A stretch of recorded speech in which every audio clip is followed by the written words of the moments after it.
In today's video, I'm going to teach you how to use Miro frames. Frames are the simplest way to carve your board into clear sections so teammates instantly know where to look. Think of them like defined areas on a whiteboard. Each one can hold a cluster of sticky notes, diagrams, or screenshots related to a single topic, task, or stage of your process.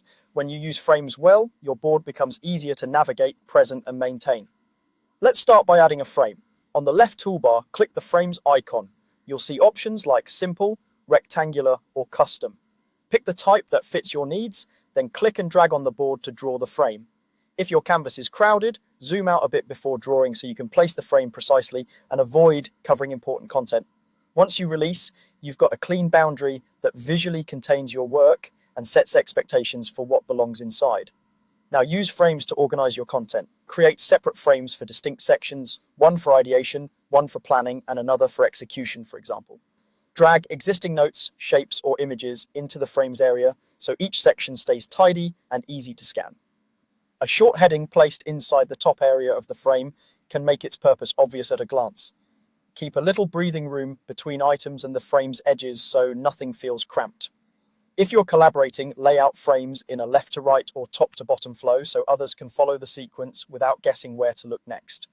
Next, refine your layout by resizing and moving frames. Click a frame to reveal the handles on its corners, then click and drag a corner to resize. This changes the boundary to fit your content while leaving what's inside untouched. If you notice overlap with neighboring sections, zoom in for precision and adjust gradually. To reposition a frame, hover near its border until you can drag the entire shape, then move it to the perfect spot. Make sure you're grabbing the frame itself and not a sticky or shape inside it. As you move things around, keep an eye out for alignment guides. They help keep your grid clean and consistent. That's all you need. Add a frame, use it to organize, then resize and move as needed. With these basics, your boards will look cleaner, communicate faster, and scale smoothly as your project grows. Thanks for watching and enjoy building with frames.